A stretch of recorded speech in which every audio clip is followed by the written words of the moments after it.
Hello, my loves. Welcome back to my channel. I'm back with another Substack piece that I want to read out to you. This one is called I Want to Lose Weight, A Lifetime of Longing, Puppy Fat, and the Ever-Present Challenge of Being a Woman with a Body. In my little hiatus from YouTube, I started writing on Substack and I fucking love it. And it's become a deep, deep burning passion of mine. And I want to sit and read this out to you. I'm going to be reading off my iPad, so it's not going to be very eye contact heavy. This is kind of a bit like a podcast, so feel free to just put your phone down, potter around, doing what you want to do. Don't feel like you have to sit here and, be eye to eye with me. I would also like to note, this is my own lived experience. I write personal essays, right? I'm talking about my own body, mine alone. I'm trying to be honest, and much of my experience is hypocritical. That is kind of the point of this essay, and the human experience as a whole. I would also like to say, trigger warning, this piece talks about eating disorders. Please do not read on, babes, if you feel this will harm you. Okay, let's dive in. I don't know if there's ever been a time in my life where I wasn't thinking about losing weight. I genuinely mean that statement too. I viscerally remember watching Disney Channel. Yes, Disney Channel, and sucking in and holding my stomach during the ad break because somewhere amongst the magazines and diet culture inherited from the women around me, I was taught that this was a quick way to tone up my stomach, to clench it tight for the ad breaks on Disney Channel. The seeds were sown early on that it is not safe in my body, that every moment is a chance for punishment for the body I'm in, or to partake in the never-ending work to change it, or further punishment for not doing so. This seemed the only goal of the women around me, the only topic of conversation amongst my mum and her friends. TV adverts showed me the 2 weeks Kellogg diet, my sister doing the army diet, my aunt doing the cabbage soup diet.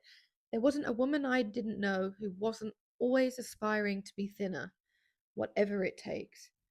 For I was taught one could always lose a few pounds, even at 9 years old, it seems. I think back to my sweet, soft little child self, and I wish I could get on my knees and give her a hug, stroke her hair, and tell her that she is enough.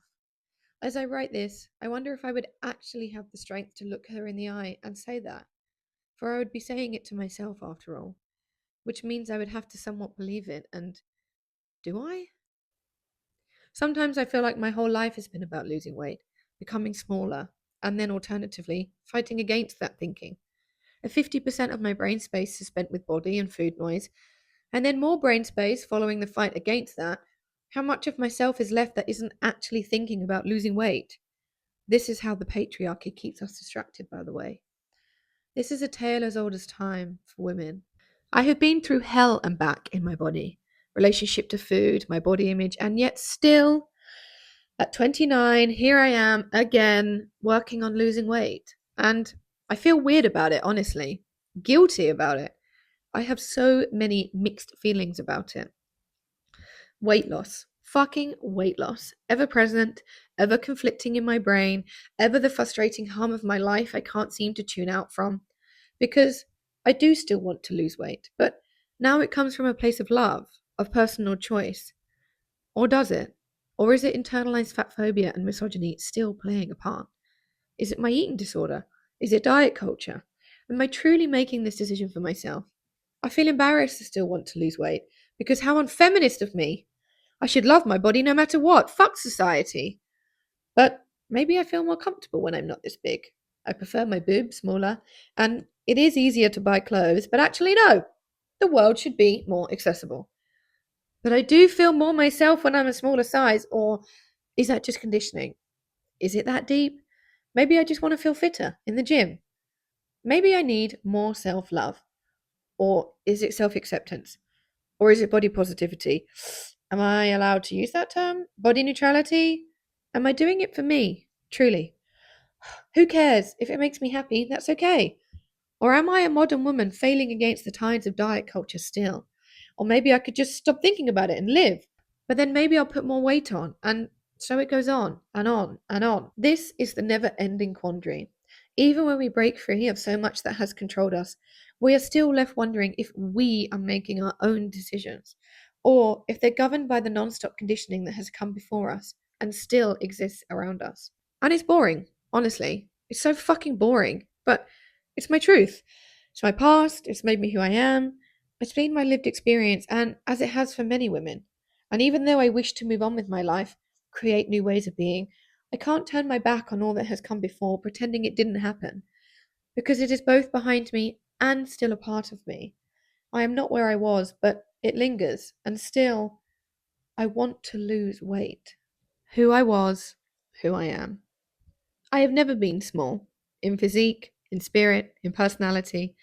I'm the youngest daughter with much older siblings and an Aries, a firecracker, as my boyfriend calls me. I have always been full of life, despite life sometimes being unquantifiably hard on me.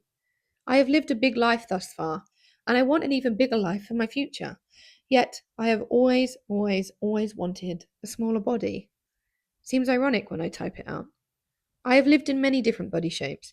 As a young child, I was cursed with the worst possible condition for a girl in school, according to how every middle aged woman around me acted, the dreaded puppy fat. Typing that out now, I'm like, what the fuck does that even mean? Where did it come from? Do puppies even have fat? Puppies are cute. If they didn't have fat, they wouldn't be able to grow.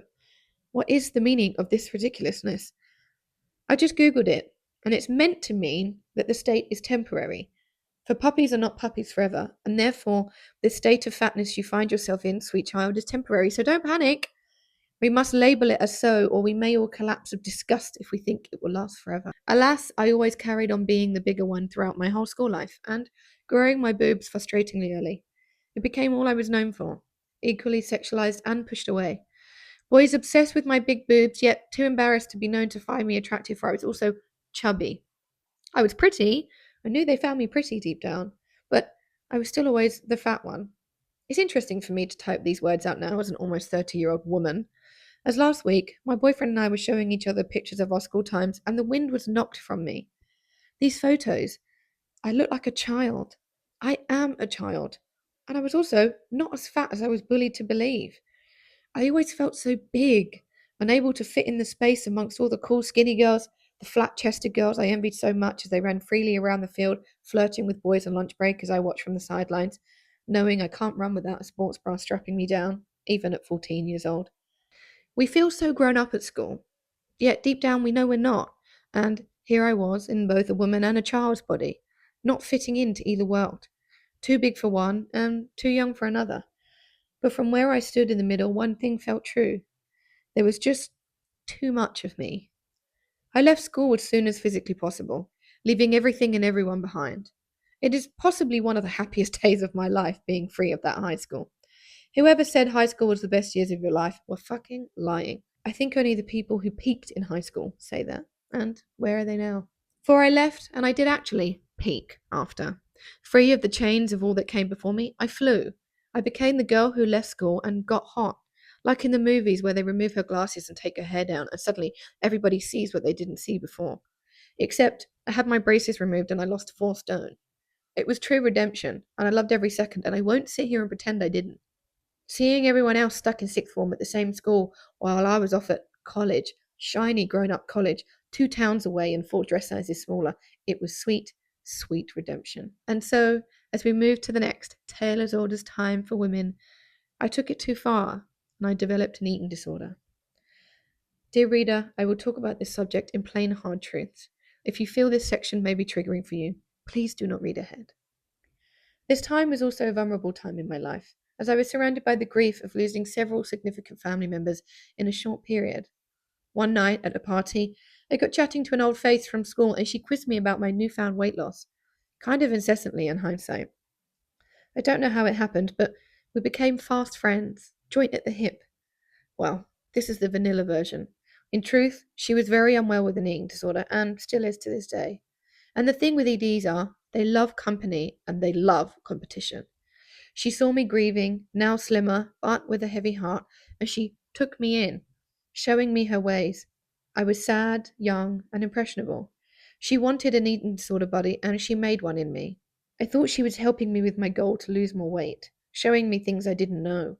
We were just determined together and healthier than everybody else. That is what I believed at the time, and the world rewarded me for it. People were nicer. Men were a lot nicer. I got my first boyfriend, finally. I could easily buy any clothes off the rack. Skinny privilege is real, and I was having a great time. But in the hands of that old friend, my healthy natural weight loss developed into an unhealthy obsession. I became deeply, deeply unwell and changed forever. Our every waking moment was about food, losing weight, exercise, gymming to burn off our breakfast, spending all day texting about what we might drink on our night out so we had the least number of calories. And I remember on said night out, we got a pizza from the chicken shop afterwards and we sat and peeled off all the toppings. We ate only the toppings and cheese because, calories. Instagram was different back then and didn't have the safety blocks in place like it does now. There were endless pages encouraging eating disorders, tips and tricks on how to lose weight, skinny teas and sweet potato brownies. The vines of my eating disorder slowly spread into every crack of my soul, leaving a path that will never be fully repaired. It seems everyone knew I was ill apart from me and my family. I had gone from a size 18-20 in school to a size 8, bones physically protruding. I stopped eating carbs, then I stopped eating gluten, then became terrified of alcohol for it was empty calories. I would stumble into the gym extremely faint from excessive black coffee and lack of food. The hair on my arms began to grow to keep me warm. My throat would bleed from making myself sick too much. My wrists bruised from continually snapping my hairband every time I almost gave in to a hunger craving. But I was happy. I was now skinny. The world got better and better around me because of it, and so my suffering seemed a reasonable payoff. Nothing tastes as good as skinny feels, remember? That is a fucking lie, by the way. The people in my life didn't intervene because, one, I had got what I always wanted, and two, I had got what they always wanted, to lose weight. On a random day, as these things often happen on, it all came out. We all admitted I had a problem, and I was shipped off to a clinic's outpatients department to get better. This was the start of many years of therapy. Having multiple eating disorders are complex. EDs love attention, especially if it's, look how sick I am, because that means, well, you must be skinny, even if your body dysmorphia doesn't believe it so. I would like to say here that eating disorders exist in every body size.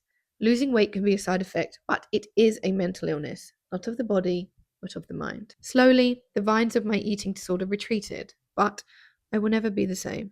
It is so sad to think that this relatively short period of my life has changed me forever. I say having an eating disorder is like carrying a backpack full of rocks. I have it with me every day. Some days it's heavier than others.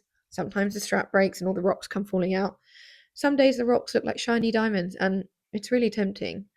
I celebrated my first bulimia-free Christmas only 4 years ago, and a small part of me is always scared I will go tumbling down the hill again, and the vines will get me before I have a chance to stand up and run.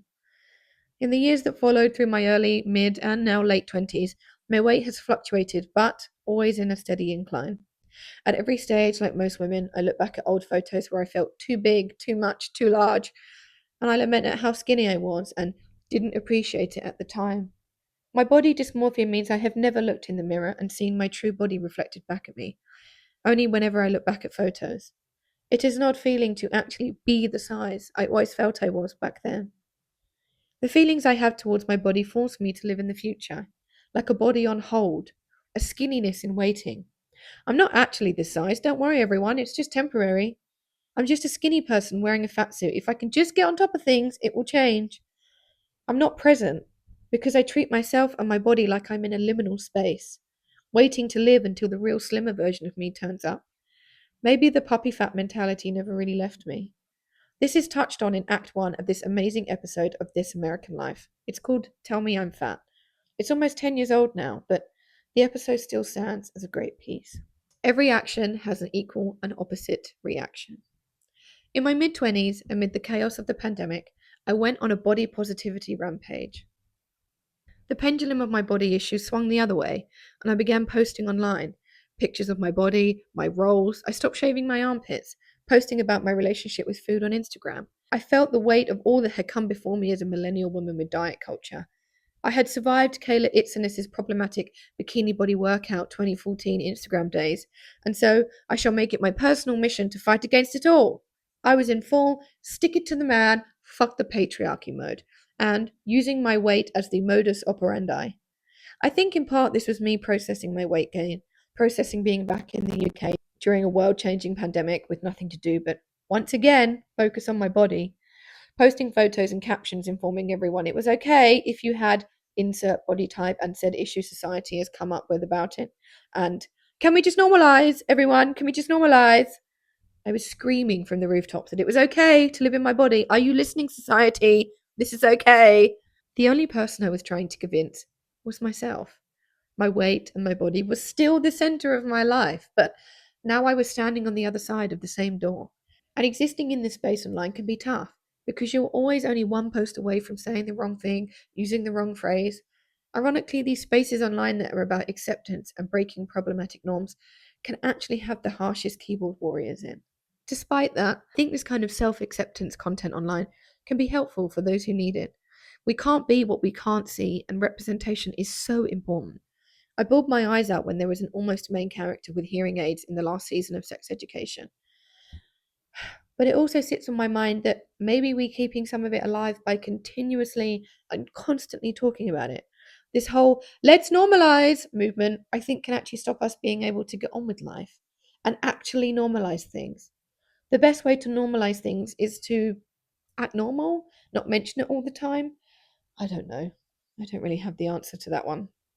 It makes me think of the speech in the Barbie movie. As for me, a half millennial, half Gen Z, it felt a little obvious, trite, but still a great moment in the movie. And then I read about a girl who felt the same, until her mum asked her to find the speech and print it off for her, because she'd never heard a woman say things like that, and it moved her so much. These things are obvious to those who hear it all the time, but someone out there will need it. It is also life changing when we choose to follow people who look like us online. Again, we can't be what we can't see. There are so many incredible fat and mid-sized creators out there, yet unfortunately, the mainstream body positivity movement is fading away as the Ozempic boom increases. People we once looked to as body role models are now dropping weight faster than the speed of light, which is absolutely their right if they want to, because it's their body. And I have also wanted to lose weight my whole life, and they are entitled to do what they want. But it is confusing out there. So again, I really don't have the answer on that one. Anyway, in my pursuit of rejecting all the self body hating and expectations of me as a young, attractive woman and getting swept up in this online community, I actually went the other way. I stopped looking after myself, taking pride in myself. My big fuck you to societal expectations and the patriarchy was to stop putting effort into anything relating to my body altogether, because there are more important things to life than that. I was a smart feminist woman. I would not be distracted by such things. And the result? It actually felt like shit. This had a knock on effect on my life, and I felt as my appearance and confidence deteriorated, my attitude and engagement in life deteriorated too. Great. So I'm still unhappy with my body and my weight, and now I look and feel like shit too. Wonderful. As I crested the hill over my mid 20s and started moving closer to 30, I realized I did want to start taking pride in myself, for myself. I wanted to learn new hairstyles. Didn't want to wait until my body changed to start dressing how I wanted. Put the effort into my makeup. Actually learn how to do makeup. I wanted to be girly, to get in touch with my feminine side regardless of my body size. I feel like I went through a second puberty, or to be honest, a first puberty. I didn't really have all the angst and growing pains and self-exploration and crushing on boys like everybody else did in my teenage. I grew up in a house full of adults, so I was 12, and then I was grown up. I just kind of arrived and stayed there.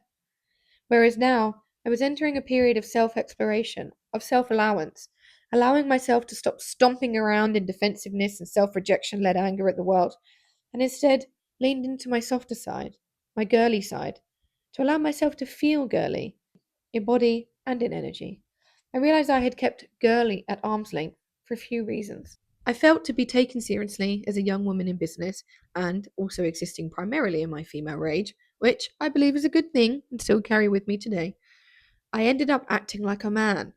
I didn't feel I could be feminist and be girly. I would never be taken seriously.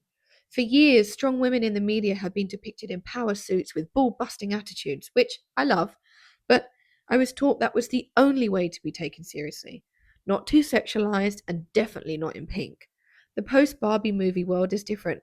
Women are reclaiming pink, girliness, that we can be taken seriously whilst loving lip gloss and cute outfits.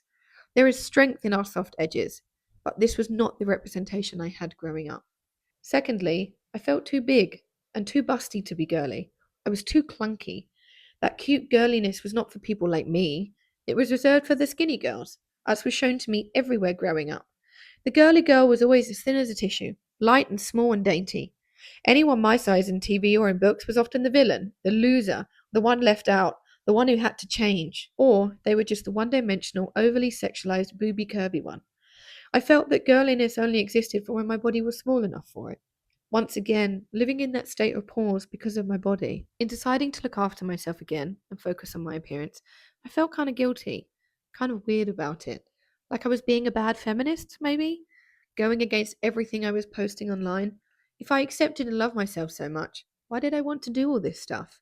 The very act of putting effort towards it felt like a crime against oneself, and that maybe the folks online were going to come for me, that I was once again falling into the grips of diet culture and societal expectations, and it took a while for me to unpick the fact that I wanted to do it for me, not for anyone else, but the fact that it just made me feel better and more myself, and that should be enough.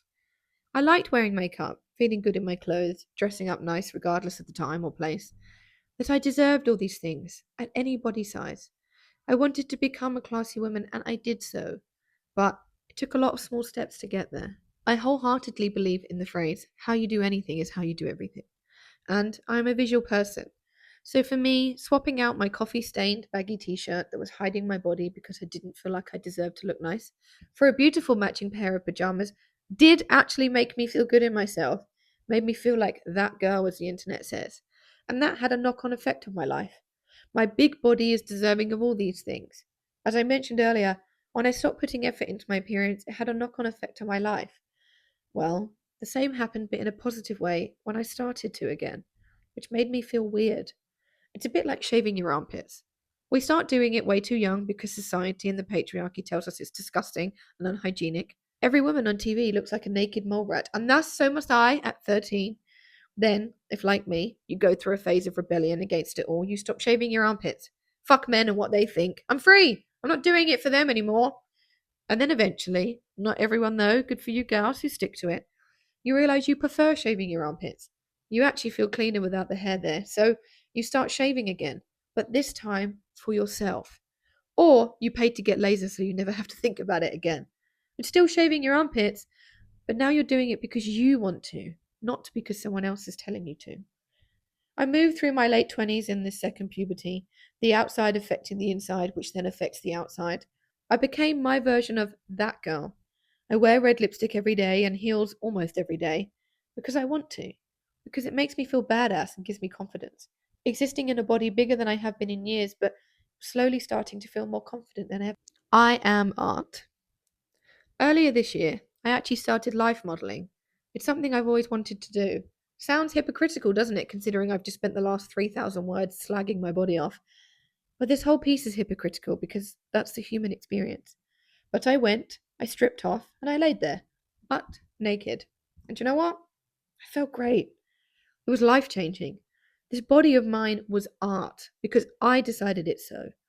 It was just a piece of art for people to draw. Not sexualized, not demonized, just art.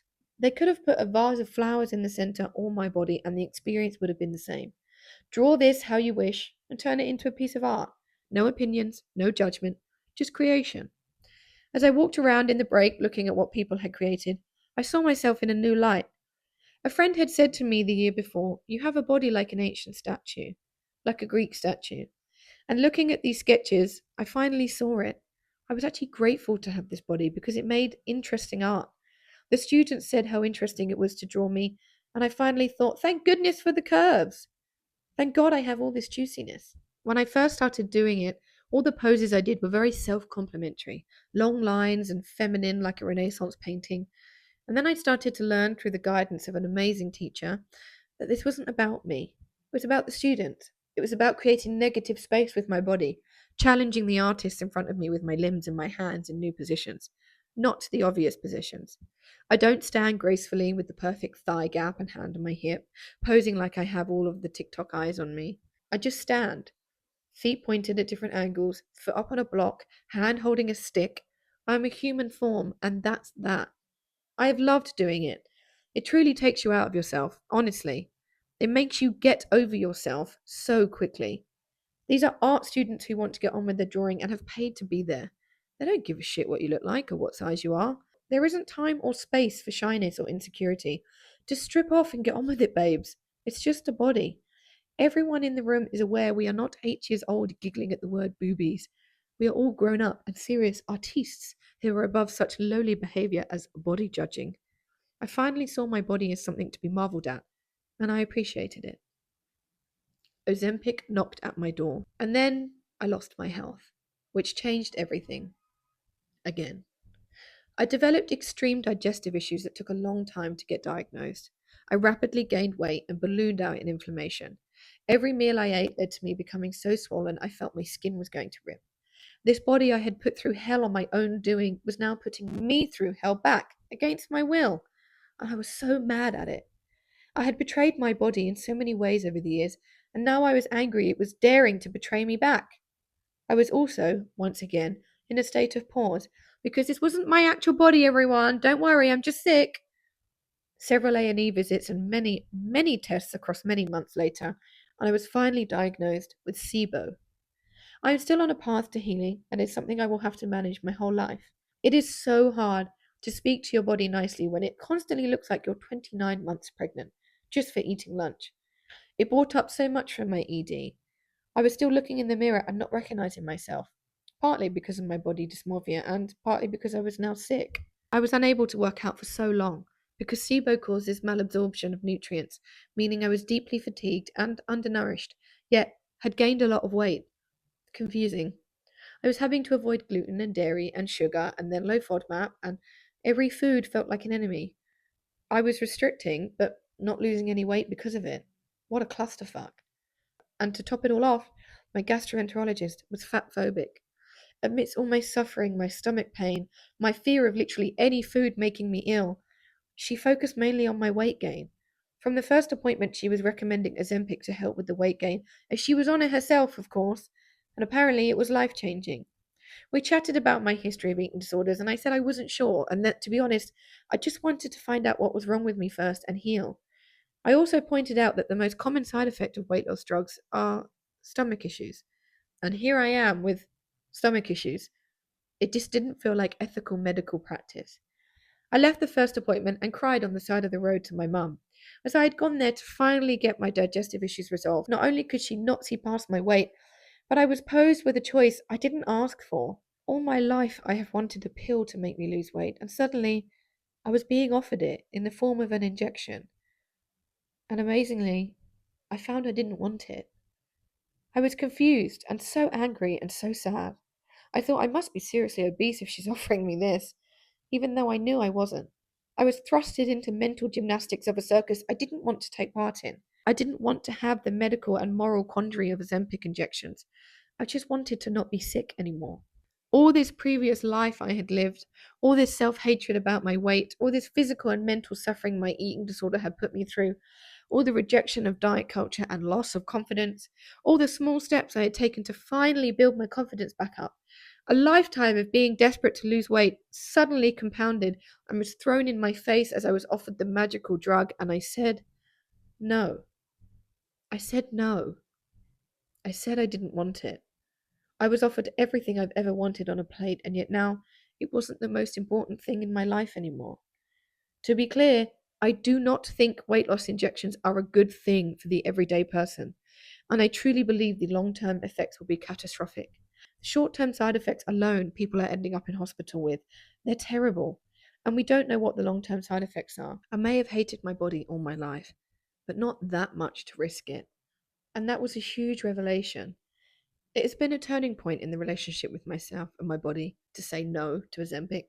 It made me realize once upon a time I did damage my body to lose weight, but that I had been through enough all these years, that my body is just trying to keep me alive. She is tired. Society can go fuck itself. And my body is not that much of a crime that it needs to be stabbed in the leg with needles every week just so I can barely finish my dinner and be skinny.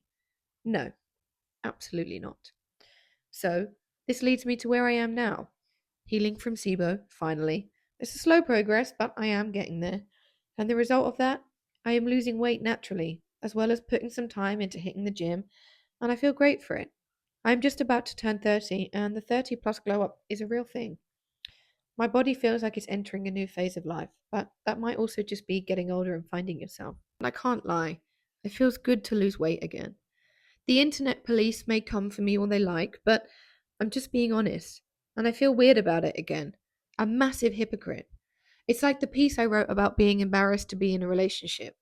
That I am still one of the girlies who hates men and thinks women should run the world, but here I am, dating a man, drunk in love. Can I still be one of the girlies and a strong independent woman if I've got a man? I wrote it before that Vogue article, by the way. Can I want to lose weight in a non-toxic, non-diet culture way? I suppose the main difference is now I appreciate my body from where I'm standing. I'm no longer in a state of pause. I'm grateful she has kept me alive. I actually do like having curves now. I feel girly and womanly, whatever that phrase means. I know how to dress so as to feel good, confident in myself. And part of the self-love is realizing I don't actually need more self-love. I do just want to lose weight. That's it. It's just that. I just prefer existing in a smaller body than the one I'm in now. And that's not a crime. I'm not falling for diet culture. I'm not taking Ozempic. I am not body positive so much that I ignore how I actually prefer existing. I like being fit in the gym. I like exercising because it's fun. It makes me feel better and it massively helps with my mental health. It also helps with my SIBO and my gut motility to exercise. It means I have a lower risk of breaking a bone if I fall over. It's easier for me to have smaller boobs. It's easier to move through life.